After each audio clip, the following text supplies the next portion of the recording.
All right, I know we don't have, we only have an hour, and I know we have a lot to get through, so we'll get started, and anybody who jumps in late can just jump in.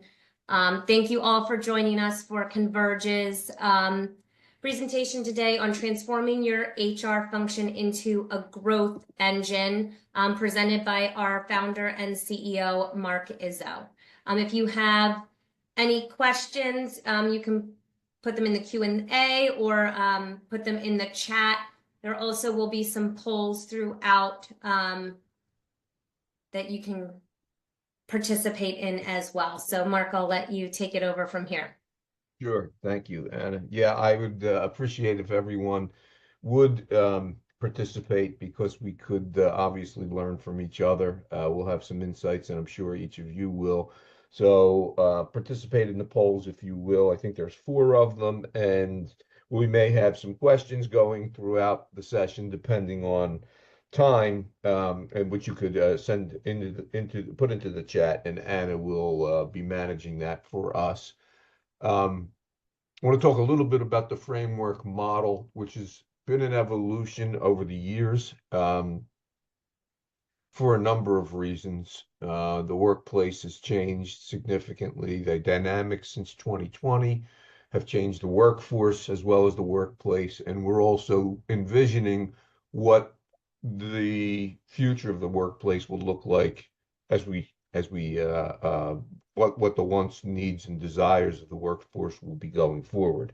So this has been a framework initially called the employee experience. We've evolved it over the years, and there's some interesting insights, I think, that we'll be able to lend to that if we as we get through this. Anna, could you go to the next slide, please? You're managing I'm that. not able to. You got Okay. it. I got it. Yep, thanks. So some of the growth challenges that organizations we see are facing, obviously, there's the talent pool. There's scaling teams while maintaining your culture. You see a lot of that, organizations growing rapidly and not able to maintain their culture or fighting to be able to maintain it. Compliance issues, scalable HR infrastructure, which is a challenge to do given the different skill sets that are required, and redirecting internal capacity from basically pushing paper administrative tasks to what I would describe as more programmatic as well as strategic HR initiatives. So, little bit about as we get into this model, sort of about Converge. I started Converge in 2006.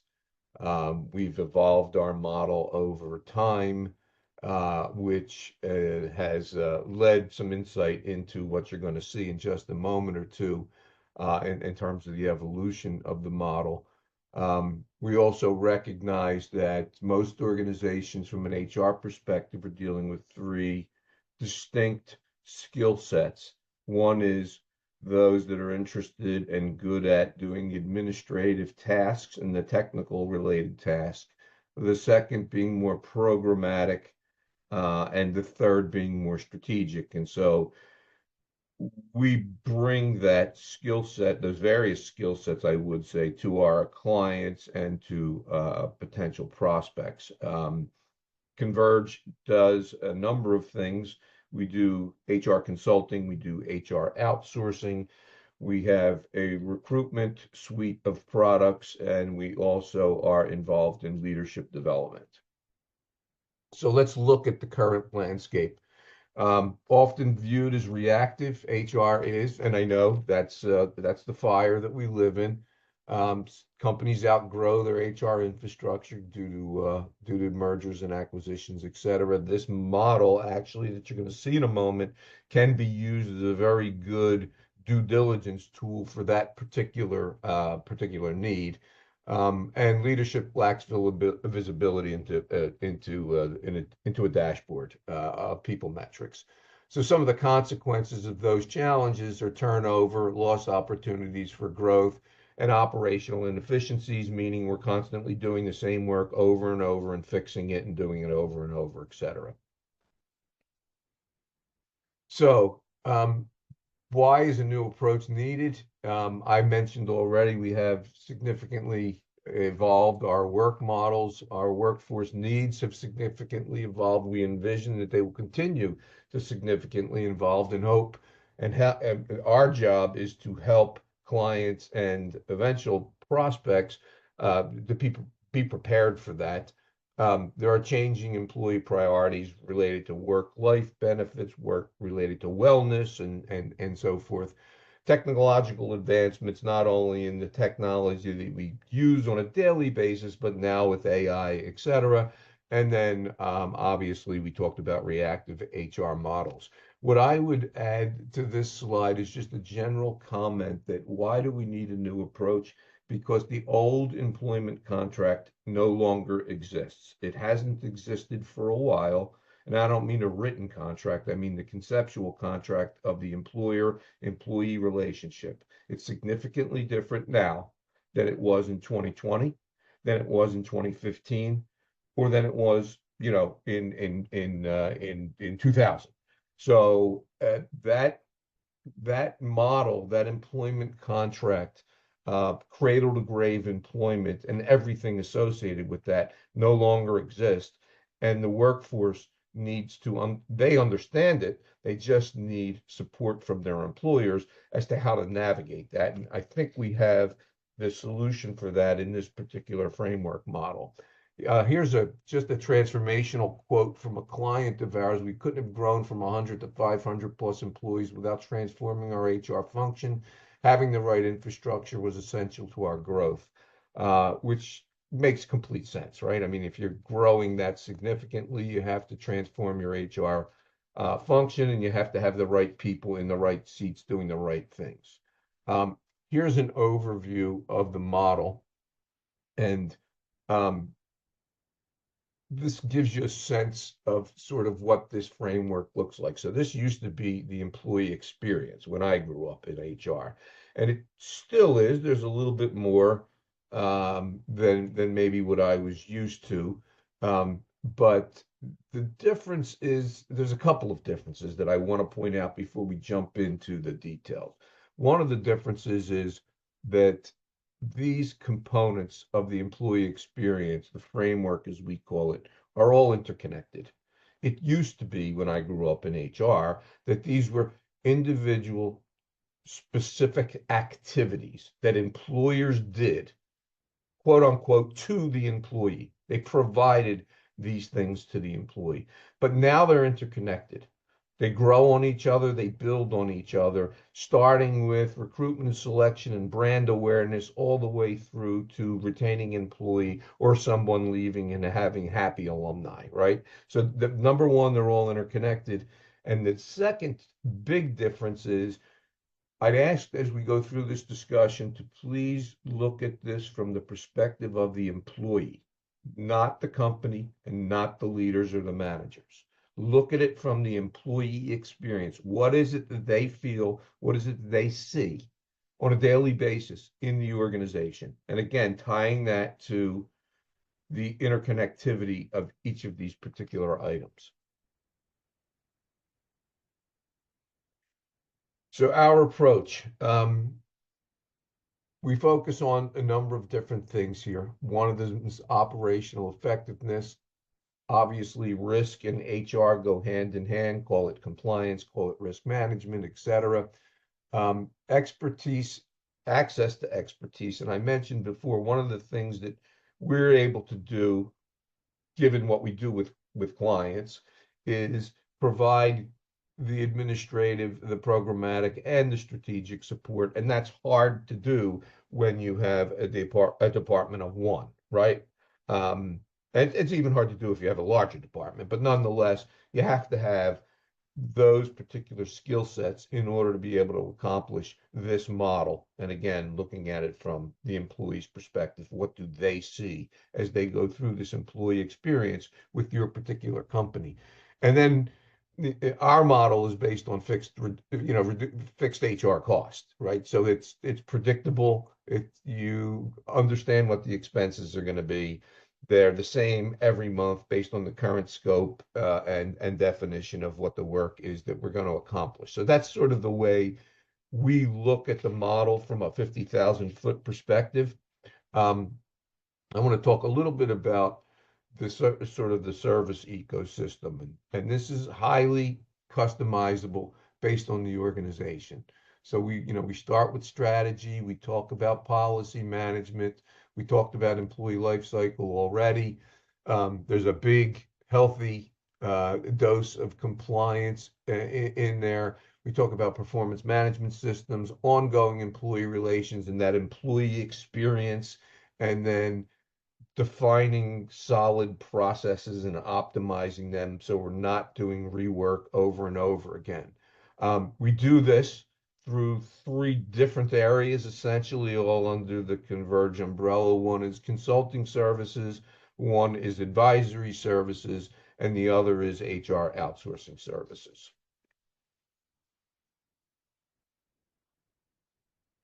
Um, Want to talk here about sort of the results that we look at, and we're going to jump into a bunch of case studies throughout this presentation. So I'll move quickly through this to get to some of the business results, because I think that's really an important part of the evolution of HR, right? Since the HR business partner and understanding the business of the leader of that line of business that we started to work with years ago.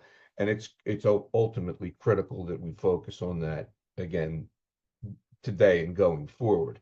Some of the things that we look at are, as we recruit and select employees, reduce time to hire and onboarding timeframes. You'll see some of those results in the case studies we're going to show.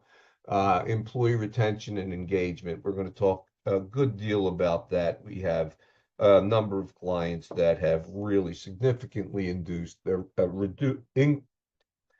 me say it again. We have a number of clients that have significantly increased their employee retention statistics and also their engagement statistics. And as most of you know, this year, for I don't know, the second or third year in a row, maybe it was the second year in a row, the Gallup Employee Engagement Index actually went down. And we have clients that are going the opposite way because they're utilizing the components of the framework. Aligning workforce talent, skills, and abilities with business goals, improved operational efficiency. We talked about that before in terms of operating procedures and better decision making through data. So that's some of the impact that we focus on as we look at sort of how we implement this model. And I'd like to describe it as business results, not activity. So it's not, focusing on doing this or planning that or, what the next bright, shiny object is. It's really focusing on, if you're doing this, what's the business result that we're looking for and how are you going to measure it? So let's jump into an example. So here's a case study from Mark, an real quick, yes. before you move on, we have a question from Alan Dean on how do you align the framework with the company's employee value proposition? Well, that's really, really good. That's a great question. And we're going to talk about that, Alan, from a number of perspectives. One is from just brand, right? And the brand experience, which gets to culture and ultimately gets to the company's understanding of the company and the company value proposition. So these things are integrally connected.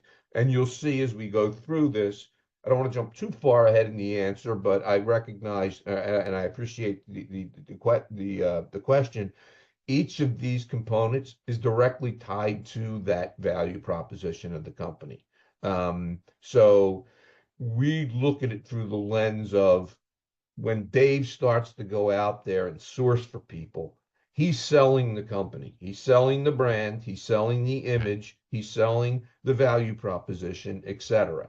And then once that employee comes on, when orientation and onboarding starts, we're doing the same thing and reinforcing all the way through the framework. So as I said before, Alan, these things are interconnected.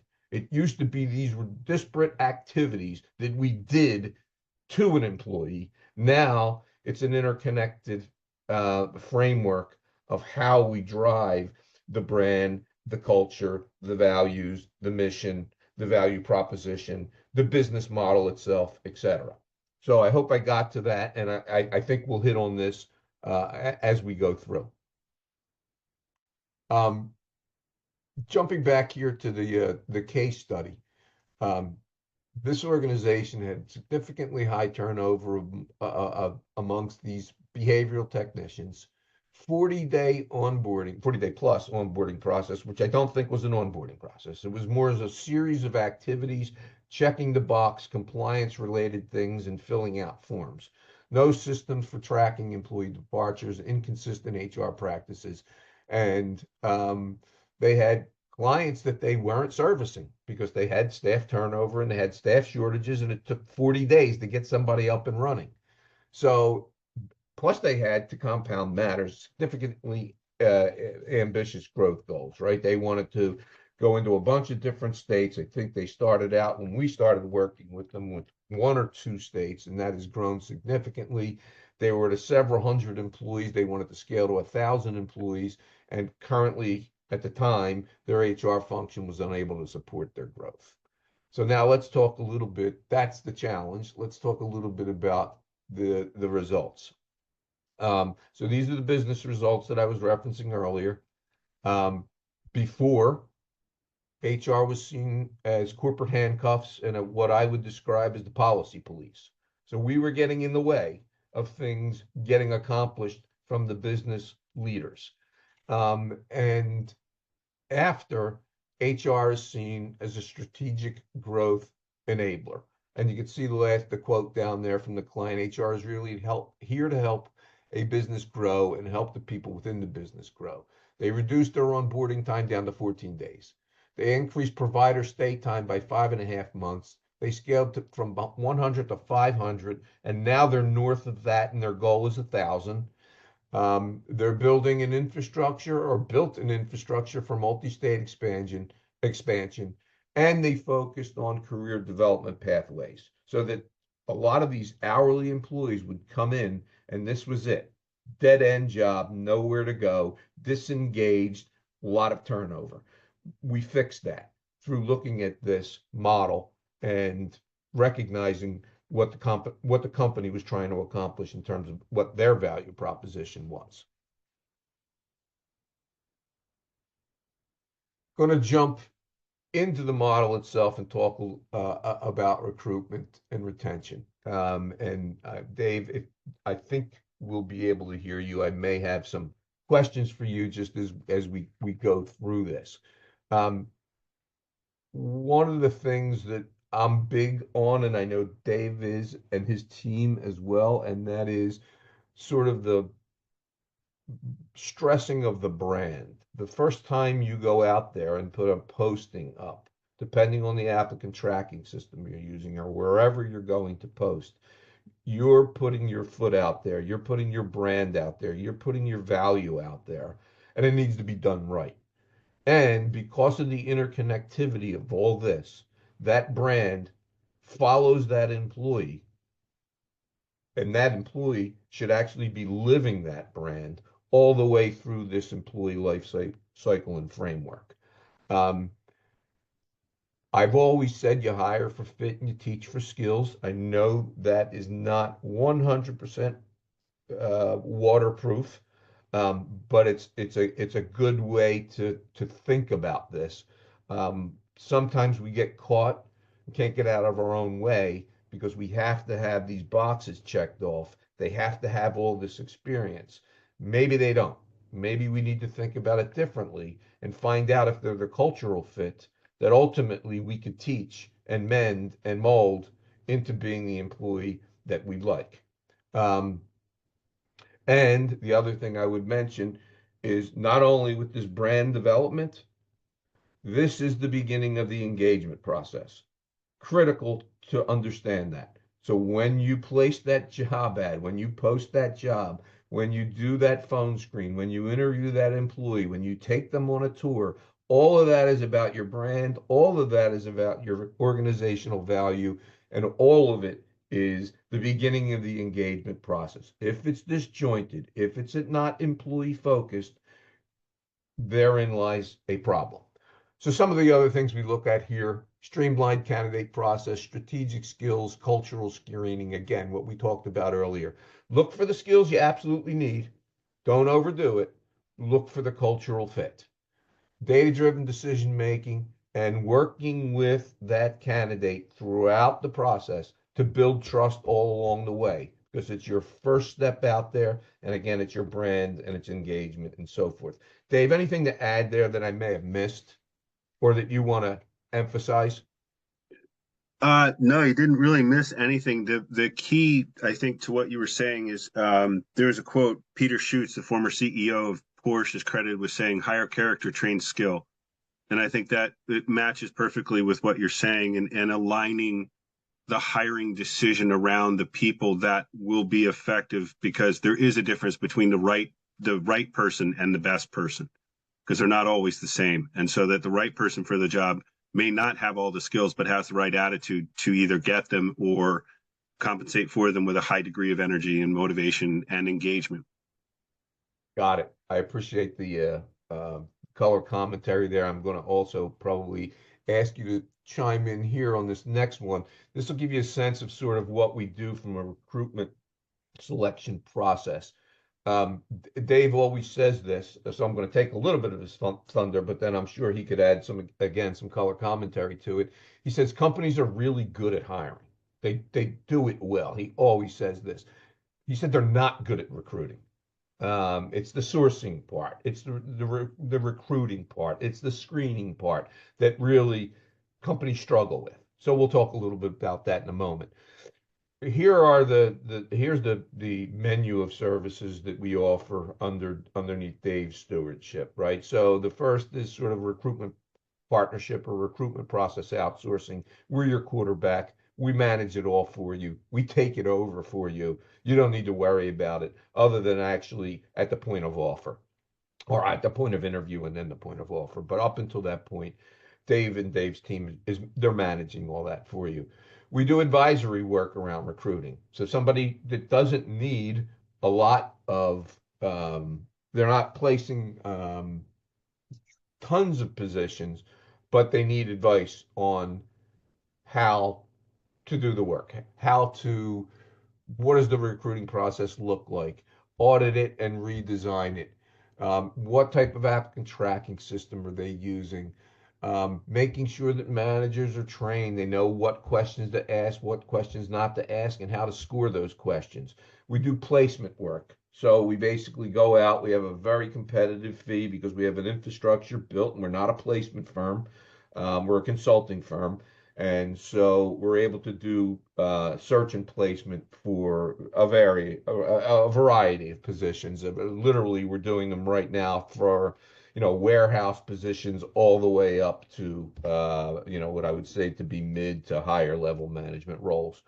And then the technology stuff around the applicant tracking system, making sure that we have in place good data metrics that we're looking at as it relates to the hiring process, the dashboard so that people have some insight and transparency into where people are in that hiring process, et cetera. Dave, anything to add there? No, I think you did. I think that's a great analogy of what it is. It's the full life cycle of recruiting, or the bits and pieces, whether it be just finding a person for a specific role in a short term transaction with the actual hiring, or the rest of the pieces that surround the process, whether it be the technology, process improvement, interview training, things like that. Okay, great. We're going to go over the next couple of slides into just some results, some transformation that some of our clients have experienced with Dave and his team. So This was a real estate financial organization. Significant reduction in agency spend. They were spending a ton of money on agencies from, over 2 million to under 800,000. It was a large organization. So, I mean, they're big numbers, but nonetheless, a 70% reduction. Time to fill was 60 plus days, which means you're losing candidates, right? They're getting other offers. It's taking too long. There's too many approval processes. The process is not in, it's not in sync. Got it down to 40 days. They were able to, on an annual basis, hire 200 plus people when they, historically had trended around 87. 200 people a year, that's a sizable company, and that's a lot of new hires. And you better have a good process in place in order to be able to do that. And especially, as I said before, when you look at how well are you bringing them in, how well are you selling the brand, how well are you engaging them, how well are you onboarding them, all of those things are critical when you're doing 200 plus. They're critical if you're doing just one. But, think about the scale of 200 plus annually. 95% revenue growth from 15 billion to 28 billion in 3 years by having the organization staffed with the right people, sitting in the right places, lowering turnover, and lowering agency spend. So all of those things are results of what Dave and his team were able to do with this company. Oh, I think I jumped ahead. There you go. Here's another one. Lengthy hiring timeline causing candidate loss. Part-time staff scheduling needs. This is in the healthcare space. So a lot of part-timers, hard to get them, hard to keep them, hard to get them engaged. Um, they're not available certain times, so you have to work around that. No system to track the candidate dropout. Why are they no showing? Why do they come to work and leave within the first 30 days? And because these positions were revenue generating, they didn't have the revenue from these unfilled positions. Here are some of the solutions. Streamline a recruitment process outsourcing model for these positions. We identified verification checkpoints. Where were they in the process, and where we were staying in touch with them to ensure we didn't lose them. Communication with the candidate is absolutely critical. Making sure that we're keeping them warm, as we say in the business, but we're actually talking to them. And I know it takes time, and that's why Dave and his team do such a good job. They're dedicated to it. That's what they do. We enhanced the screening process, so we're asking the right questions. And then we did, the recruitment tracking with the analytics and the metrics. The impact is pretty significant. 63% reduction in time to hire. We addressed critical scheduling challenges, getting the people in and getting them scheduled. And we made sure that we had a talent pipeline so that there was, as we call it, a bench, a stable bench of candidates that we could bring in when we needed to bring them in. Again, just a couple of examples that helped us or helped clients when we implemented some recruitment solutions. We're going to move on to onboarding. Anna or Dave, can you tell me how we're doing on time? We are about halfway through. Okay, It's 12:30. thank you. So let's talk a bit about onboarding. This again gets to the issue that was, or the question that was brought up earlier. This is critical in terms of how we set expectations, how we onboard people to the culture and the values of the organization, making sure that there's clear expectations, making sure that there's not a cultural fit, because that should have already been figured out during the recruitment and selection process. Now you have to integrate them into the culture. There has to be pathways of learning so that people see that there's career pathing, as we call it, connection to organizational purpose, proactive concern identification, knowing checkpoints along the way where somebody has to be course corrected for some reason. And that's perfectly okay. And that's what the onboarding process and ultimately orientation process are for. And then ultimately, I can't emphasize enough the importance of formal mentor programs. I know it takes a lot of time, it takes a lot of resources, it's hard, but pairing someone up, a new hire, with a former mentor and having a mentor program is extremely important. Um, what we do, I think, unfortunately, what I see, I should say, not what I think, is that oftentimes it's about compliance and checking the boxes, right? Rather than furthering the brand, the connection, and the engagement for performance. Um, and I said before, the importance of the mentor. And I see onboarding in our framework as being much more intentional and strategic than being transactional. Yes, we need to do the I-9 and the W-4 and getting them into payroll and having them sign off on the handbook and all that stuff. That is necessary. Don't get me wrong, I don't minimize it. At the same time, there needs to be some intentionality around how we integrate them into the culture and how we set their expectations, and then how we set uh, routine touch base points so that we recognize how they're proceeding and how they're growing during that initial period. Um, Another case study, some initial onboarding challenges. 40 plus day transactional onboarding process. We mentioned this before. No cultural orientation. So it was all transactional. It was all check the box, make sure we're compliant, get the person in, inconsistent communication throughout. So basically, we get them set up, we check all the boxes, and we turn them over to their manager. And that's the end of the process. Although it's taking 40 days to do that. So, it's a little bit of a conundrum. Um, a lot of employee turnover in the early days and lack of clear initial guidance on the part of management.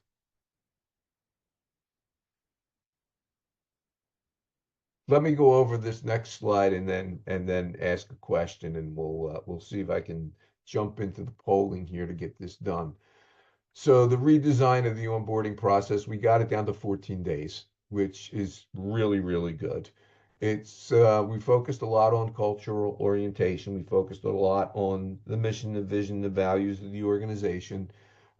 We established clear day one expectations so they knew what was expected of them and they knew what success looked like.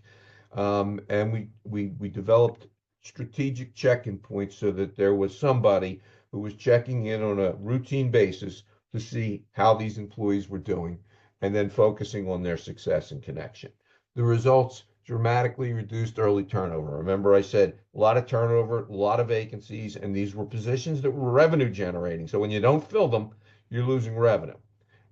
Improved initial productivity. We got them up and running to be productive quicker because we had routine check-ins and we had clear expectations. So they went from day one to day 14 and to day 21. And at some point along that process, they're up and productive where we can actually say we're seeing the contribution that they're making. And then employee engagement from day one, because we made sure we focused on that. It was about the employee. And again, these things on this framework are all interconnected. I am going to see if I can make this happen. I'm going to ask a question. I'm going to set up a poll for us. Just give me 1 second.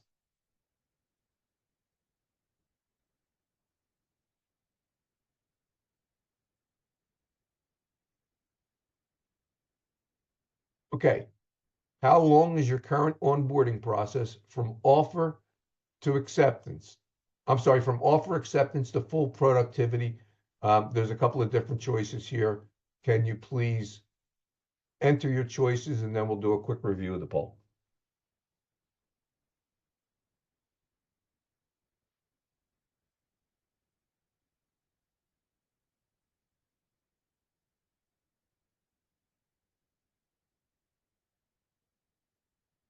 This is great seeing it in real time, and I'm sure we're going to learn something from each other here. I appreciate the participation.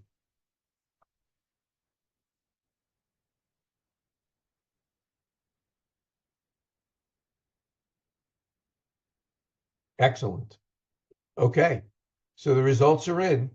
More than 6 weeks, 80%, 5 to 6 weeks, 20%. No one less than a week, 1 to 2 weeks, or 3 to 4 weeks. So it seems to me that people are being intentional with that particular process. It doesn't have to be 14 days. That's not, the time has to be right for you and your organization and your employee population. Um, so I appreciate that. I'm going to get back to here if I could. And I don't know if you can see my screen, but there are the results as I indicated. 6 weeks at 80%, 5 to 6 weeks at 20%. Okay. Thanks for participating. I appreciate that.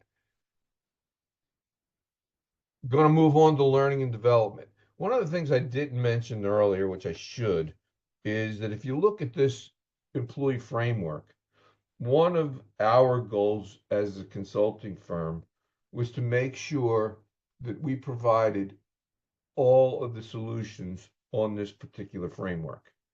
And prior to 2017, we didn't do recruiting. So then we started recruiting because I saw the interconnectivity of all this, and I envisioned that it was going to become more interconnected as time went on.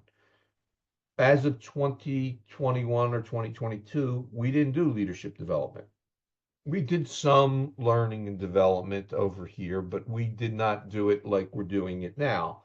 And we have a full L&D program with a number of different offerings now. And the other areas we focused on a lot over the years. So we're able to provide all of those services under one roof in one comprehensive interconnected model. And that's been a goal of ours for a long time, and it's come to fruition, thank goodness. So let's talk about learning and development. Really important area, right? Skill development that's aligned with the business needs. Pathways for employees, they're all looking for clear employee career pathways. Interesting leadership development at all levels, and I want to talk a little bit about that real briefly. And then just the culture of learning and innovation and trying new things. And it's okay to make mistakes. So that's really all sort of bound up in our leadership development approach. The other part of it is not knowledge preservation system. So we want to make sure that we're keeping all of what we're learning from our employees, what our employees are learning from us, the coaching that we're doing, the workshops that we do. We need to have a centralized location that we can constantly pull upon that. The one thing I would say, a couple of things on this next slide here. This is what we're calling the CLC. We call it for short. It's the Converge Leadership Community. And this can be for one client. It can be for multiple clients, meaning you can have multiple managers sitting from different organizations in the same virtual room, learning from each other and learning from our facilitator. And it's a unique model. Especially when it's done outside of your particular organization, but it's just as effective when it's done inside. And it's cohort-based learning. It's peer collaboration, people working together. And these sessions are facilitated by one of our team members.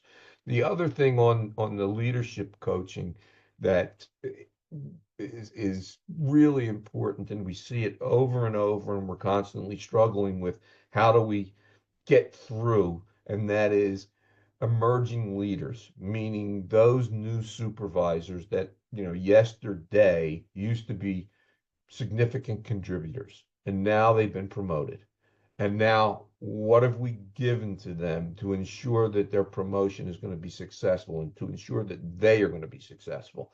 That's a really important part of this. We think about leadership development. We think about it at the executive level, at the managerial level, et cetera. And it's right. That is right. It is there, but it's also below there. It's also how do you get people from significant contributor to emerging leader, and what skills are you providing them? are you setting them up to fail because you took the best and the brightest contributor and now you made it a manager and you didn't give them the skills that are necessary? So it's really important to think about it that way. We think about it all the time in this particular area of the framework. And again, this is all interconnected. So this talks about your brand. This talks about your value proposition. This talks about how you value employees. It talks to your mission and so forth. It's all aligned. And this is the employee experience. This is what they're seeing. What are you doing for me to help me grow and develop so that I can be better at the next stage of my career in my next position, whatever that may be? And then customized leadership programs. We can pretty much do mostly anything that's necessary. We have an array of programs that we've developed over time for larger clients, for smaller clients, for individual one-on-one coaching sessions and so forth. So a lot to take in there, but a critically important part of it. Um, some initial learning challenges. An organization that had limited professional development opportunities, no career pathing. So people came in, stayed in their job for 6 months, stayed in their job for a year, and they were looking up, but they weren't exactly sure where they were going. There wasn't anything that was actually clear, documented, and well communicated. And again, this gets to your brand, right? It gets to your value proposition. Um, Underutilized certification program. So we had people that could get this particular certification that actually could get a raise and that actually could contribute at a higher level, and we weren't doing any of it. And there were no internal growth mechanisms, as I pointed out earlier. Some of the things that we want to talk about around these initiatives and sort of the outcomes here. Um, I'll start by saying before and you can look at the outcomes there, pretty straightforward, but and impactful, I will say. One of the things is that coaching opens up communication, it opens up sharing, it opens up learning, it opens up self-awareness. So when we have engaged clients and their management teams or supervisory teams or leadership teams in this process, the outcomes are truly amazing because we hear from the employee and the employees directly how they weren't self-aware of this particular thing, this particular issue, and now they're working on it. That we hear from their bosses, I've never seen this person be as prepared to come with solutions as I do see them now. So it really is an amazing transformative process when people are engaged with a skilled, trained coach, either as a group or one-on-one. And you can see some of the outcomes here. Employee engagement went up because people felt that we were investing in them, and we were invested. We were spending money. This cost money to do. Improved talent retention. We kept people, and we kept the talented people, and we kept them engaged. And then we built stronger leaders. So when you're looking at the future of your organization, and you're looking at succession planning, and you're looking at the next level, that's what we were focused on. And then again, work just enhanced skill set so that they were prepared for complex service delivery issues, challenges, and more prepared for how to deal with those challenges. Um, so let me ask this, and I'm going to ask Anna to handle this if she could. You could just go into the chat and put your response. I'd like to know, and this will be varied, but again, it'll be learning, one skill in your organization that is required to be learned to be successful in 2025, to meet your company goals. And you can freeform it. Just send it to Anna and she'll give us a brief summary if you would.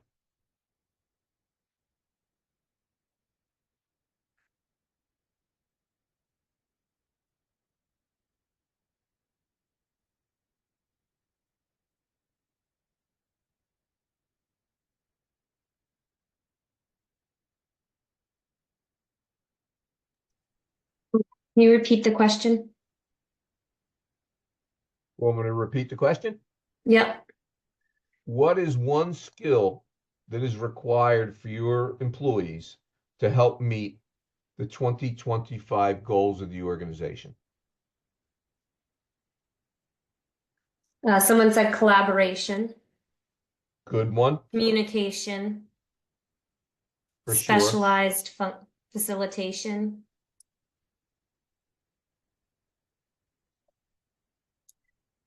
Proactive problem solving.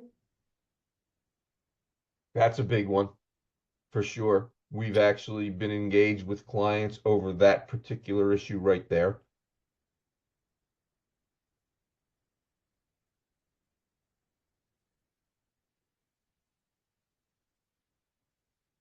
Okay, excellent. I appreciate the participation. And again, communication, collaboration, problem solving, these are really good ones, really important for employees, managers, supervisors to be skilled in order to be able to manage the challenges that we're facing this year and going forward.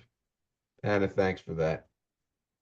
I'm going to step on the gas a little bit here because I want to be consistent and careful with time, and we have about 15 minutes left. So we're going to talk about progression and performance is what we call it. So it's performance management, right? And today it's all about continuous feedback, and it's about providing feedback on an ongoing basis, no longer the annual performance review. And then we went to, okay, we're not going to do it once a year, we'll do it twice a year. And then we went to, we're not going to do it twice a year, we'll do it 4 times a year. And they all have their positives and their negatives. They all do well sometimes and break down sometimes. What employees are looking for is really very simple. And it takes a lot of time, but it's simple in terms of the concept is simple. The execution's hard. And that is ongoing live feedback about performance, positive and negative. Remember, a lot of this should happen on the fly. It should be development focused, career focused. There's challenges with this performance management stuff, and one of them is um, managers aren't always calibrated alike in how they're rating and ranking staff or how they're providing feedback to employees based on various scenarios. So that, again, requires some support. And then again, this is another one because of the interconnectivity of this. This is all talking about your values. This is all talking about your brand and your image and how, again, like in leadership development, how you're investing in staff, how you're taking the time to help them course correct, how you're providing them constructive, actionable feedback and items, that you're transparent on how they're doing. Very, very important stuff. And again, it's no right or wrong answers. We have clients that are all over the map when it comes to the number of times that they're conducting formal reviews versus informal reviews versus check-ins and so forth. The next slide, and again, I'm going to go through these fairly quickly. So this particular example this case study there was no internal evaluation process. It was done differently by everyone, back of the envelope stuff, some people taking notes, some people not. Again, not very well calibrated amongst managers, so the scorings were all over the place if they were even done. Limited feedback. The organizational structure was a bit rigid and misaligned individual and organizational goals. We all know if we take a step back and a deep breath, you have organizational goals, you have departmental goals, and they bleed down and cascade down to individual goals. That is tough. That's not that easy to do, but it's required to have a really good performance management process. Moving on, here's some of the results, and I'll just talk about these real quickly. In clear goal alignment, so people knew what the expectation was. They knew what the end game was. They knew what they needed to do to be successful. Enhanced career development opportunities. So they were looking up. They were thinking about the next promotion, or they were thinking about a lateral change in role, but more expansion, more development, more opportunities. And then, we started to think more strategically rather than, tactically, we were thinking strategically about talent management and about our pool of talent in the organization and what were we doing to help them get better.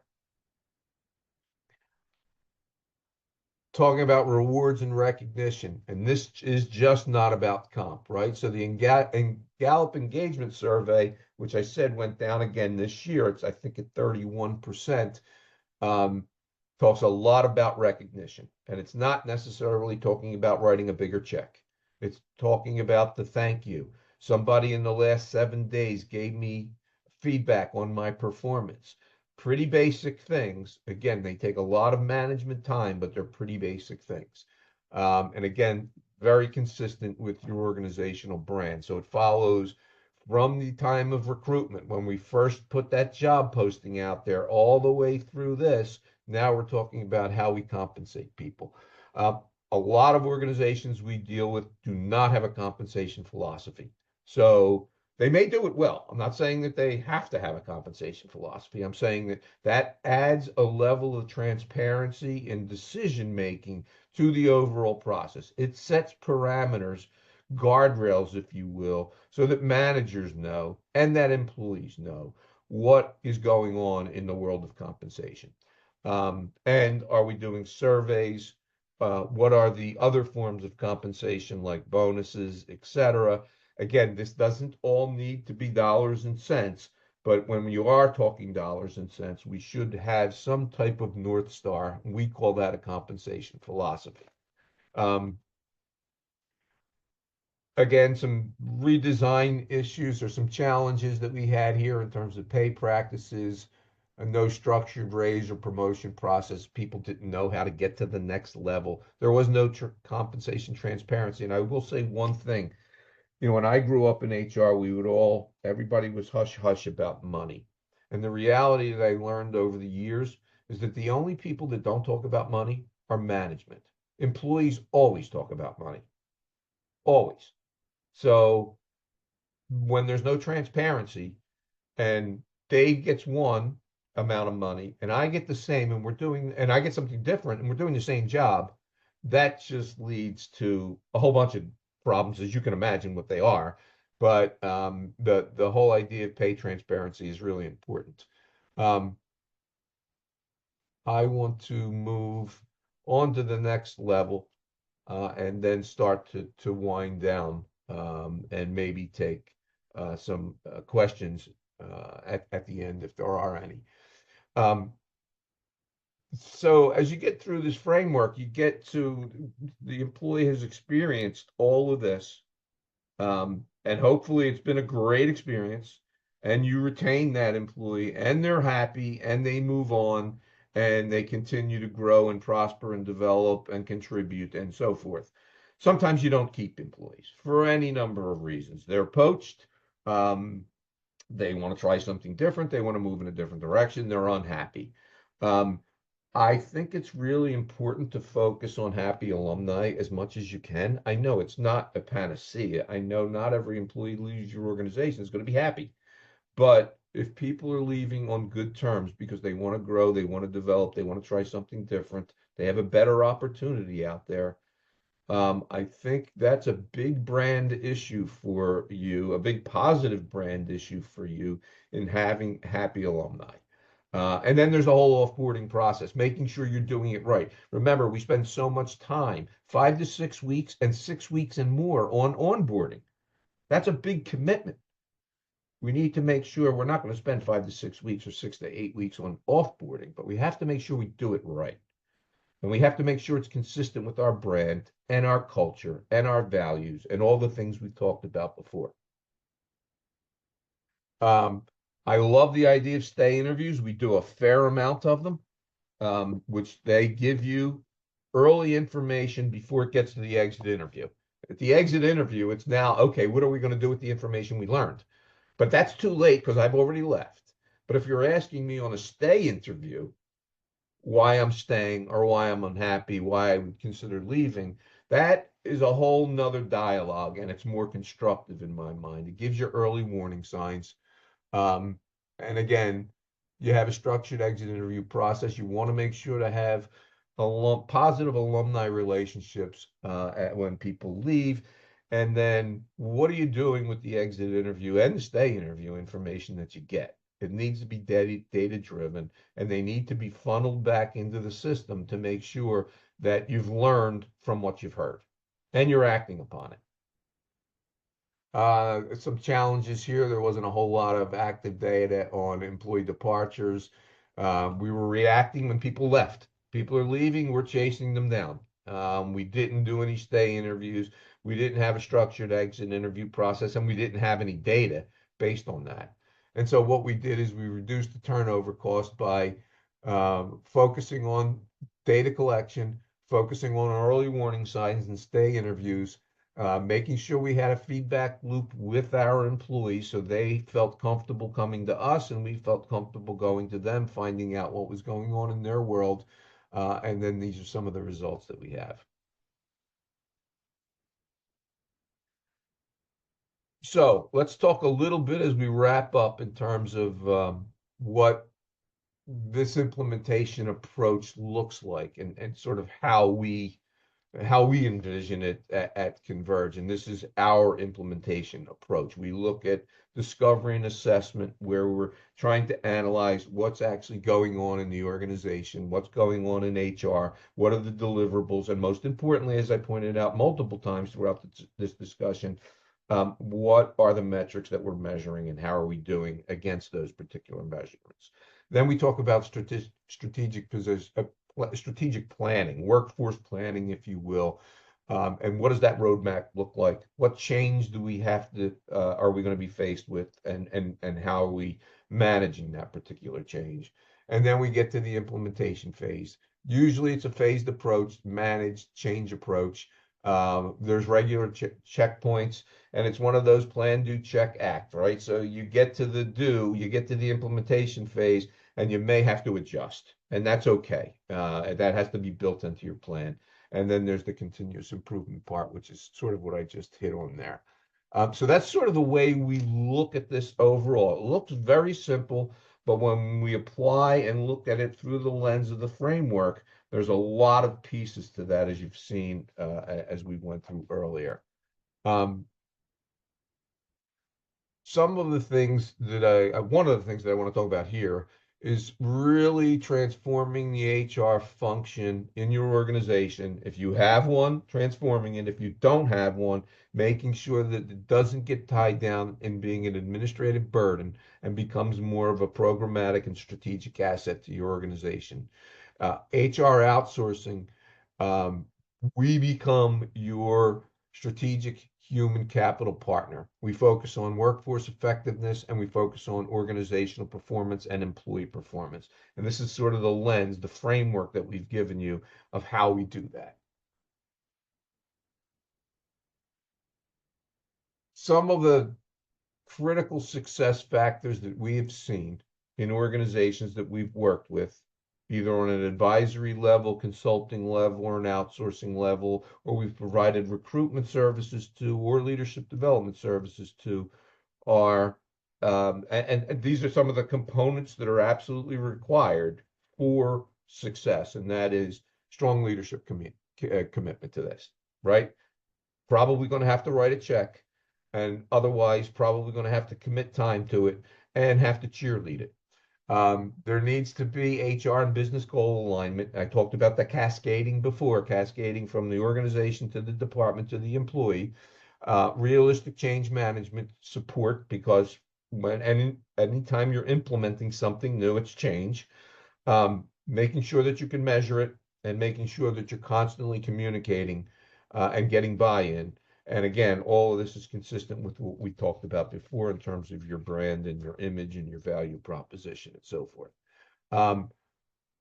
If you don't evolve, you're dealing with competition, you're dealing with brand recognition, you're dealing with talent, employee disengagement, disjointed HR service delivery. We all know what the results are if you're not doing what we suggest that you're doing. One of the things that we are going to provide, as we're running out of time here, is a roadmap for you. You'll receive it after this session, where you will be able to take this tool and do your own assessment and look at it through the lens of the framework, see what's working for you, what's not working for you, which will give you a really good sense of sort of where you are. And then, if interested, you can reach out to Anna, you can reach out to Dave, you can reach out to myself so that we can talk about sort of where your strengths are and where you think you have some gaps in HR, and how this employee framework, the employee experience framework, could actually be of value to your organization. We will have upcoming, before I wrap up here, an executive roundtable series. So we're working on that. It'll be deep dives into the framework. You'll have an opportunity to learn from others. The discussions will be expert led, but they'll be pure networking opportunities. So we're working on that, hoping to get a bunch of people together to talk at a deeper level about this roadmap and transformation. And like I said, you could reach out to Anna, you could reach out to myself, you could reach out to Dave, our contact information, if you're interested in moving forward with this after we get you the assessment tool. Connect with us. Here's our information. You can get us at info@convergehrsolutions.com. All of us are first name at convergehrsolutions.com. So it's Dave, it's Anna, it's Mark at convergehrsolutions.com. And here's where you can follow us. We are just about out of time, but I am certainly willing to commit time if anyone has any questions. Anna, is there anything in the chat that we need to wrap up and answer? Nope, Any no questions? questions. No questions? Okay. I don't think so. Just thank you. Yep. Thank Well, you. This was great. This was a journey. Remember, this is a journey, not a destination. Look at this from the employee experience. View it from that perspective, not necessarily what management has to do to be a good HR group, to have a good HR department. Remember, these systems are all interconnected. They're not individual activities, and we can help you on this journey. Thank you, and I appreciate your time and your participation, and have a wonderful day.